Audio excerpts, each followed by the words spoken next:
Boom, boom, how's it going? It is I again, TJ, Taurai Jack, and welcome to another day where we are hanging out with the gurus in terms of town planning. I never took that test, and I don't think I'll ever take that test.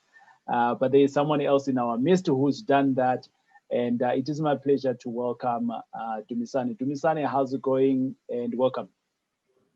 Hi, Turai.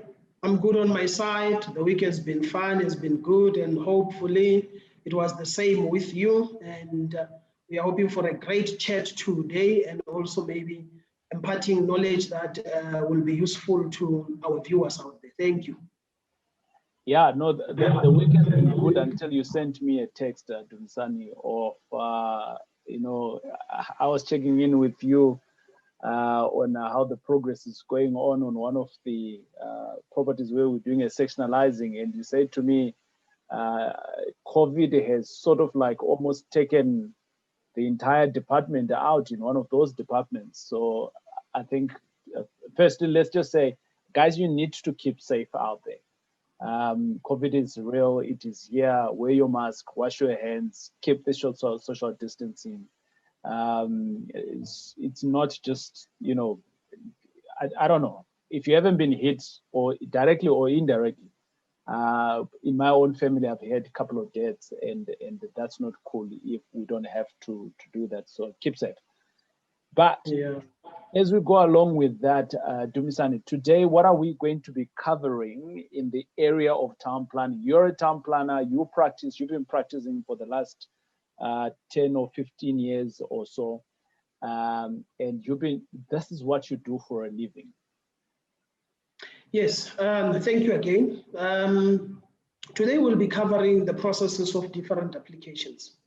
Okay. One of the views that it's outdated, it's that people think it's just, filling an application form and submitting it to council, then within 2 days you come and collect their approval, and which it's not the correct procedure, or which it's not what needs to be done. Because I know when you go to different councils, they'll normally give you application forms, and the reality is there's more work to be done. So today we'll be covering at least 4, if not 5 of those applications, the critical ones, the ones that are happening on a daily basis. One of them being a township, the other one being a rezoning, the other one being a subdivision, the other one being a consent use, then the last one we can deal with the removal of restrictive conditions that are found in the title deeds. Awesome stuff. So let's cover the whole idea of the township. What is a township? Because I think for a lot of us, when we hear township, we already think of a location, but I think that term township in the books of a town planner, it's something totally different from what we think we know it is. What is a township and what is a township establishment? Okay, a township, and this happens many times, especially when you have some of the clients in the so-called affluent areas. When you write a stand number and say Bryanston Township, they'll say, no, don't put in township. But the reality is a township. So a township, a township is a conversion of either a farmland, right, which is a farm portion, or an agricultural holding, which now it's being converted to a established settlement. A settlement can be residential only, or it can be residential with supporting land uses such as your shops, your hospitals, crèche, clinics, and the likes. Therefore, every settlement that is a formal settlement, it's a township, regardless whether it's in Soweto or it's in Bryanston, it's a township. You see, the only difference that comes in then, it's when there's a difference, sorry about it. The only difference that comes in, it's the naming of those townships. So in Soweto, you will have Zola Extension 1, for an example. In Bryanston, you'll have Bryanston Extension 1, Bryanston Extension 2, Sundown Extension 1, and all of that. At the end, it's the name, then there's a township, because it needs to be named. So we can just say it's like Dumisani. It's Dumisani with a surname. So the surname, the norm that you must have a surname. You cannot just have a person without a surname. They just call you Taurai, but there's no surname. Or they call you Stephen, there's no surname. So the township, in a way, it just works to say it's a formalized settlement. Then we can get into the process and the procedures that are followed for a township. Like I said, it's where you take a piece of a farm portion or an agricultural holding, then you convert them. Converting meaning you submit a formal township establishment. The process is this: number one, a township application. So Yes. sorry, Dumisani, before you go Yes. on to the talking about the process itself, I think maybe where I want to cover up is that when you get into a piece of land, so does it mean that traditionally all lands would come in as either agriculture or either small holding? Is there another layer below that that we might actually find, or is that the bottom part of starting of zoning, if we may call it that? All right. So in South Africa, this is how land classification then would go. You would have a farm portion. Farm portions are normally big. You know, you can't have an agricultural holding that is 100,000 square meters. You know, you can't have all a 50 hectares of a agricultural holding. Those would normally be your farms. So the standard is that a agricultural holding, it can be at least up to a minimum of 8,565 squares, but also not bigger than 5 hectares. You see, that is a agricultural holding. Then anything higher, it's a farm portion. Right. Then when you move there now, you move to what we call an ERF or a stand that now you find in a formalized township. So you only have you only have the three: a farm portion, agricultural holding, and a piece of stand or an ERF only. So there's nothing lower than that, because if it's lower than that, it might become a servitude, it might become a road reserve, you know, those which then you cannot put a settlement there or a house there. Yes. Okay, awesome. So what is then the process of actually moving from either agriculture into a township? And when we're saying township here, we defined what is a township. It's where people can actually live, where you and I can actually live and buy stands and things like that. And what is that process? Okay, the process, I'll first say, it's only now that it's getting in more rural areas, but in the past, in the rural areas, you used to have homelands, and those homelands were not formalized. There was no plan for them, there was nothing, and most of the land was owned by the chiefs, you know, an individual could not own land, so those would just be the homelands. So it's only now that planning has evolved that it's also starting to include your rural areas where you have now some of the settlements being formalized into townships, because most of the townships, we used to have them in urban areas where a person can produce a piece of a paper that we use as to prove that you are the owner, which is a title deed, you see. So the point of departure is that when you, Taurai, approach me and say, I have a farm, I want to convert it into a township, the first question for me is, do you have the ownership of the land? Are you the owner? You say yes, then I say, can I have your title deed? Then you produce a title deed. Then the title deed will give me the description, the size, what conditions are in the title deed, and you know, whether it's bonded or not, who previously owned it before you, or who has it been transferred before you became the owner. So with us as town planners, what we are concerned about is the property description, the size of the land, and the conditions that are listed after your name and the size of the property, because sometimes it might say the land cannot be subdivided. So if there's such a condition, we do what we call a removal of restriction, which we'll talk about later.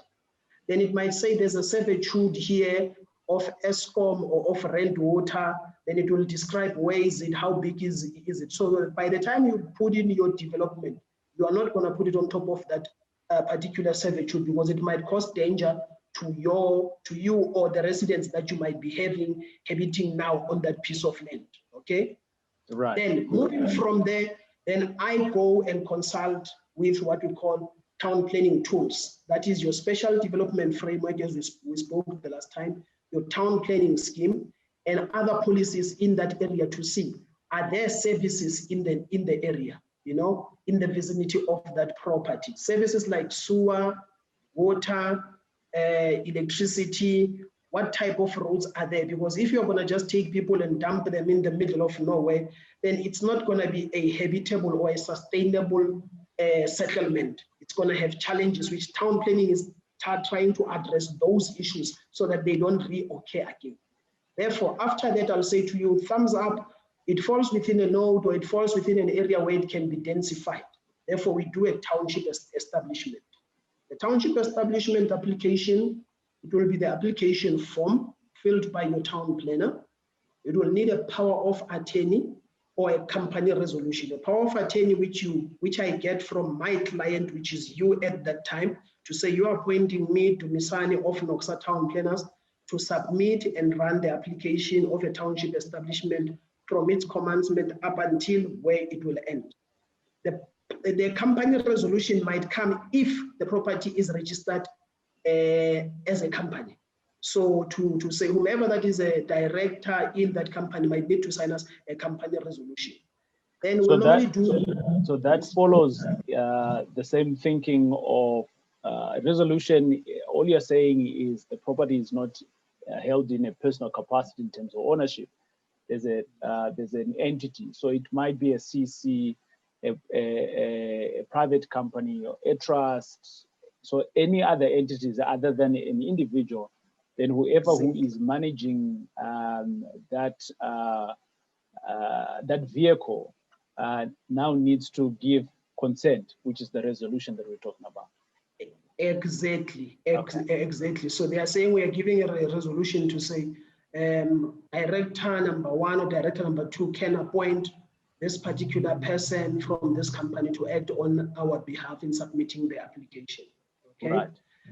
Yes. Then we would normally compile then the documentation. The documentation then would be, after this first 3, would be a motivating memorandum. So a motivating memorandum would motivate the need and the desirability of why do we need that township.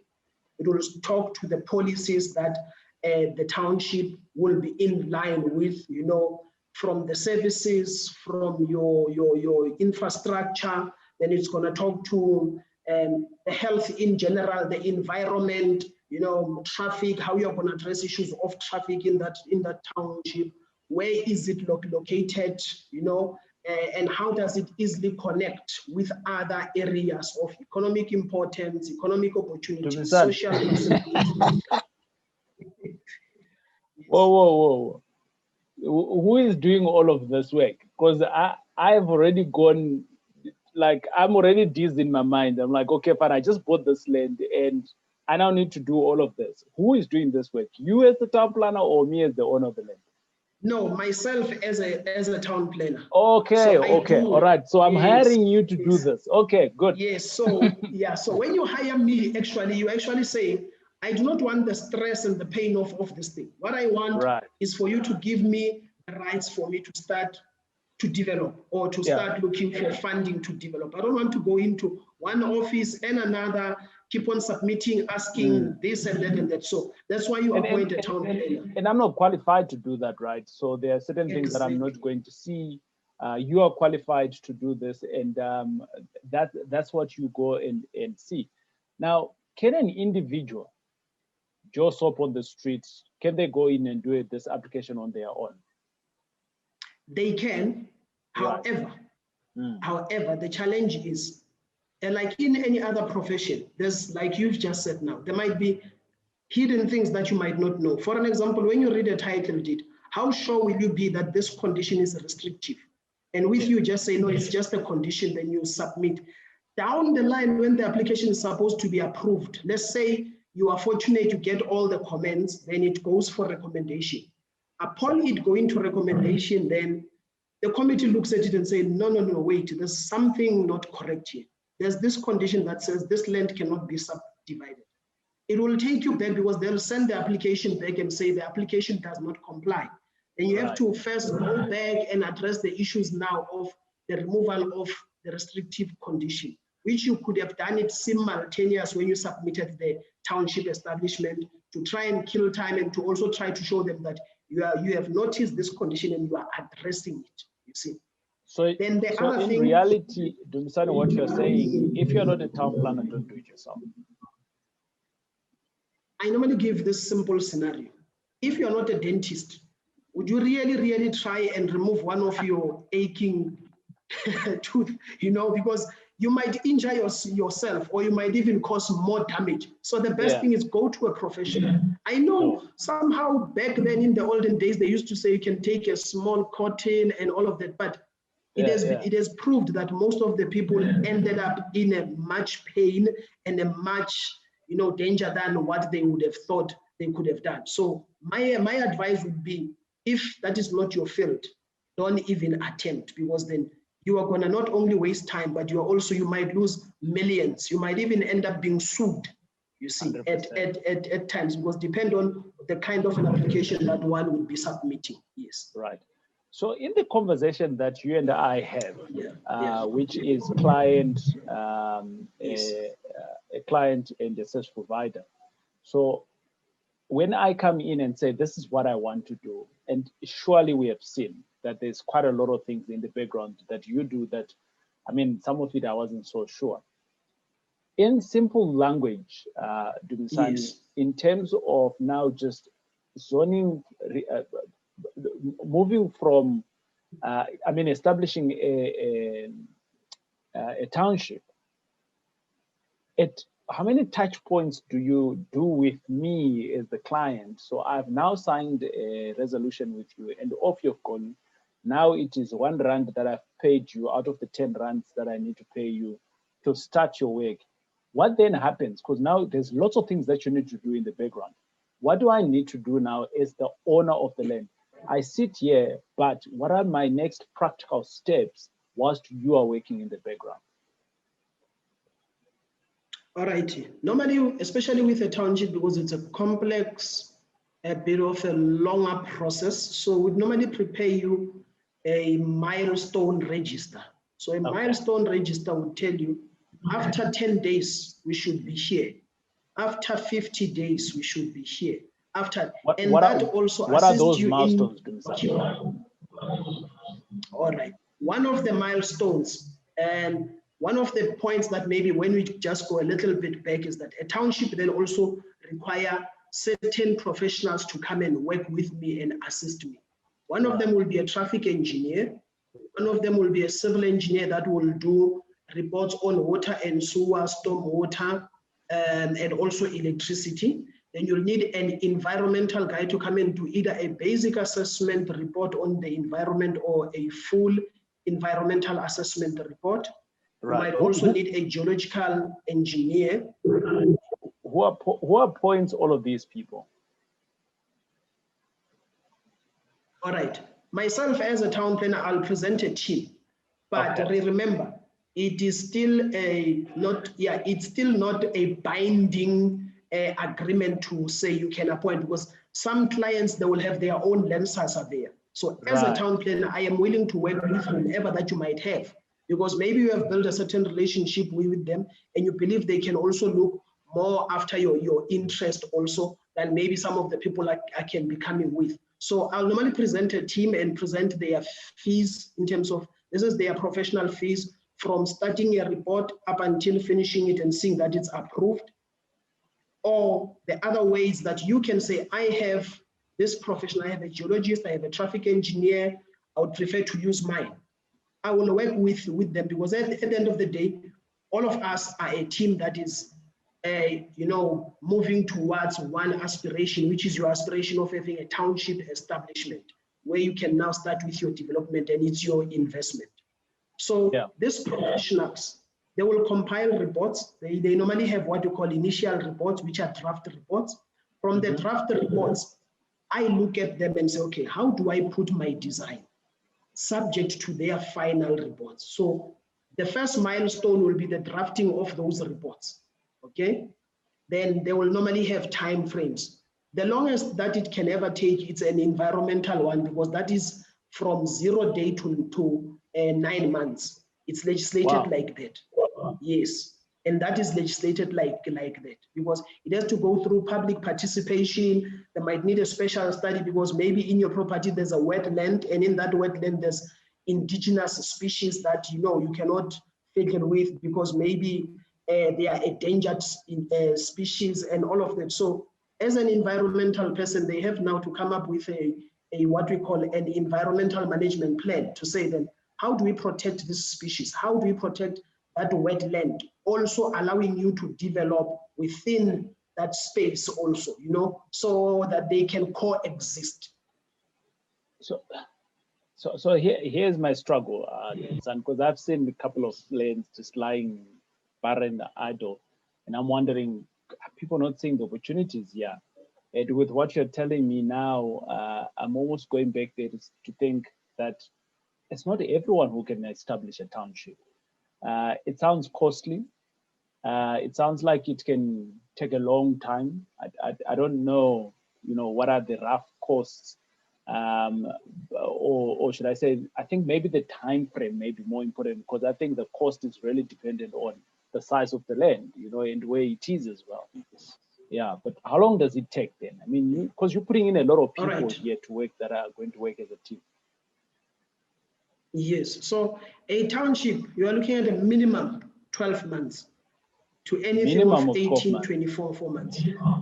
12 months, yes, from start to finish. So it might take 12 months depending on the size of it, depending on what studies do we need, depending on the response that also we get as and when we move along, because sometimes you'll do a traffic impact study, submit it to the nation, to the necessary authority, then they come back and say, no, we are not approving of this because in future there's going to be a road that is going to run here, a big freeway, and maybe we are not even aware, we were not even aware. Where we said we couldn't find anything, it's something new that government just gazetted. So we have now to go back and redesign, to say it's going to take 2 hectares of your land out of the 10. So how do we redesign this? So it can take anything between 12 to 18, worst case scenario, 12 months, unless there are objections. And those objectors are just delaying the process by saying one of them has been hospitalized or they are out of the country, or, but they are given a certain time to say, if they exceed this particular time, the hearing will go ahead with or without them. Yes. Dumisani, I would like us to close it here, but with my understanding now of establishing a township, it's not for me. Many people normally say that, yeah. Number one, I don't have the money that it takes to just hold that whole process. The probability of a no, it's also very high because you don't know what you don't know on the piece of land. Number three, the timelines of it, right? But I don't know. But for me, in today's world, I'm going to stick in buying properties in established township. So thanks a lot on engaging on us here on around about establishing a township. And now we know that all suburbs are called townships. So it doesn't matter where you are, you come from the township. Okay. Thank you. Cheers. Bye. All right, keep well. Thanks. Bye.